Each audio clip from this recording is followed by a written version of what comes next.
Welcome back, Spurs fans, to the Scott Hepler Football Channel. Today we're doing our preview ponderings of the upcoming match of Tottenham versus Chelsea, the London Derby coming up on the 19th. So, big match. After a few lackluster performances, an opportunity for Spurs to come back out, show their mettle, show what they're about. Definitely, this could impact what the Spurs are for the rest of the season. This is definitely a huge measuring stick for us. Arguably, Chelsea's one of the best teams in the Premier League, if not Europe at this point, with some of the things they've done in the transfer window winners last season. So they're moving in the right direction. So definitely a good opportunity for Spurs to kind of see where we're at. So we're going to talk about the match, the two teams, and then give some thoughts on how we think this match is going to shake out a little bit. We're not going to get into lineups because that's going to be in a different video, but ponder upon this. Beyond winning or drawing, what would you consider a positive result versus Chelsea for the Spurs? So think about that a little bit. So Spurs currently sit 7th in the table with 9 points, goal differential of 0. So we'd scored 3 goals in our first 3 matches, a total of 3 goals, 1 goal each. And then our last Premier League match, we gave away 3 goals against Crystal Palace. So we've drawn back to even in our goal differential. Chelsea, on the other hand, is sitting 2nd with 10 points. So really, the difference between 7th and first place is 1 point at this point in time in the season. Each team's only has 4 matches in under their belt, so there's not a lot of points separating teams. So we're still right up there towards the top. And Chelsea, one thing they've done, they've only allowed 1 goal. That's the fewest goals of any of the top teams in the Premier League. So they're tied with 2 other teams. And they've also scored or have a goal differential of 8. So that's one of the better goal differentials of any of the teams in the Premier League. So they're actually doing really well. They've got off to a great start. Spurs, right now, their record in the Premier League is 3 wins, 1 loss, no draws. Chelsea, they've got 3 wins, 1 draw, no losses. So, the 1 point difference right there. Chelsea typically plays a 3-4-3 formation. They've done that since Tuchel's been there. It seems to work real good for them. He's got them working extremely well in assisting each other, covering each other's positions, transitioning, and from different, because they don't just sit in that 3-4-3 the entire match. That's kind of a baseline, but depending on whether they're defending or going forward and pressing the attack, kind of shifts their formation. And so you'll see that a lot throughout the match. And that can be very difficult for opposing teams to figure out, because the formation shifts, what's going on, who they need to mark, how do we attack if we're attacking. And so things are very fluid for Chelsea. It makes it difficult on opposing teams. And that's going to be a challenge for the Spurs in this match, especially, I think, going forward, even more so than when defending, because we already have enough trouble when it comes to attacking. We're very static. We're very predictable, typically, in our attack and the way we build up an attack. It's it's very methodical and slow. It's kind of like molasses just running down the tree. It's going to get, where it's going. There's no secret, and how it's going to get there because the path is pretty clear. So it's not like we do anything special when we're attacking in our offense. The only time we show some sort of flair or creativity is actually when we're on a counterattack or a break, when it's more open for us. If teams pack in against us, it becomes very difficult for us to have anything productive happen offensively.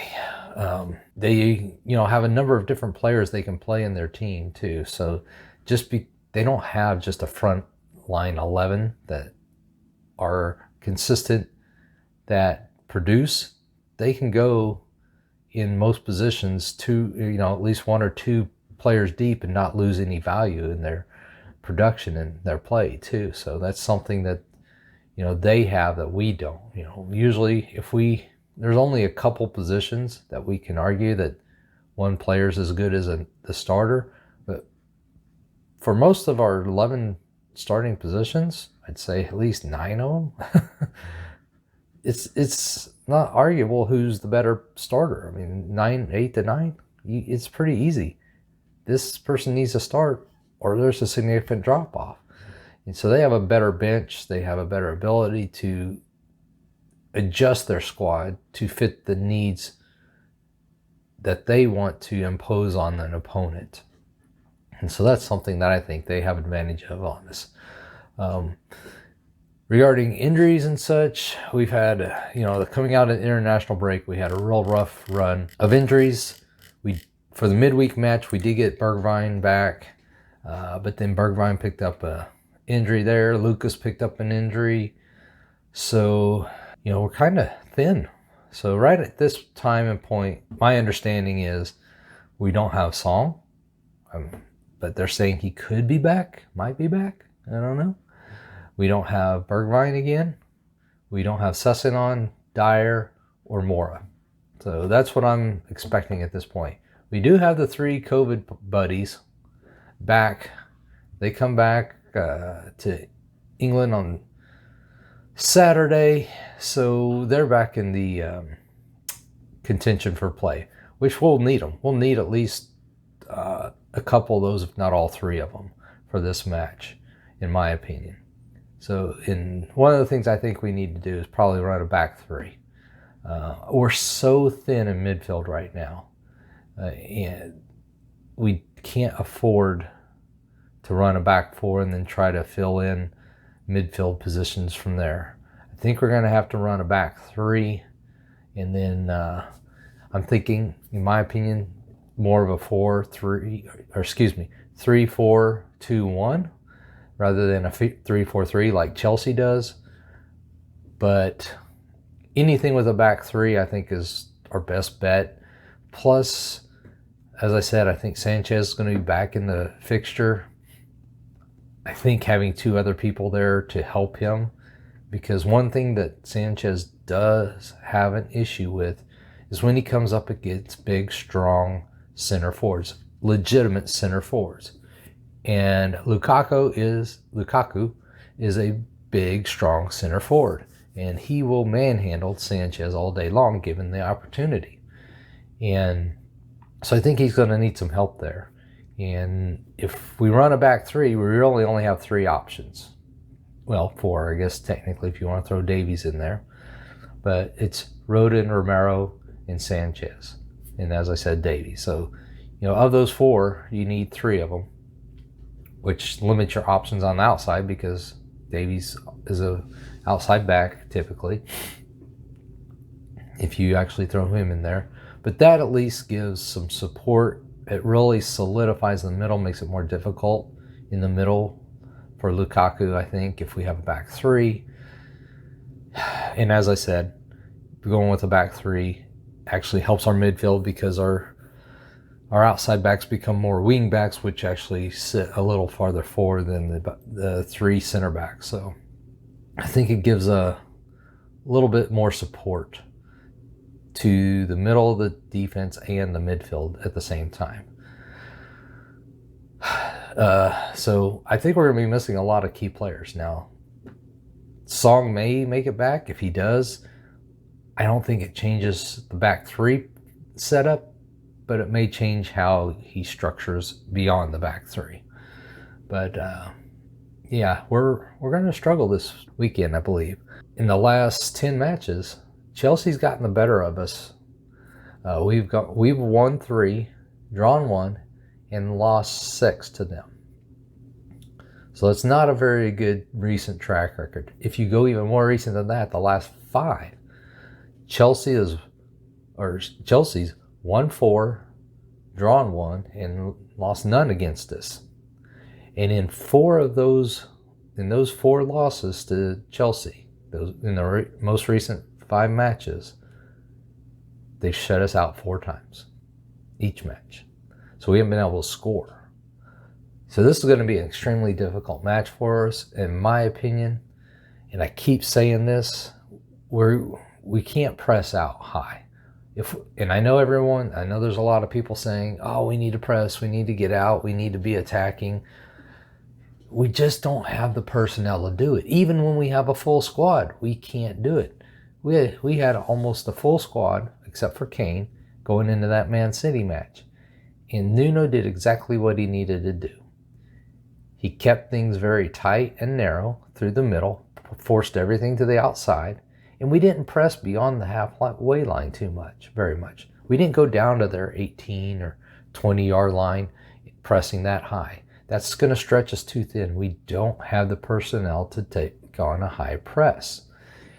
And ever since that first match, you've seen the press extend a little more, and a little more.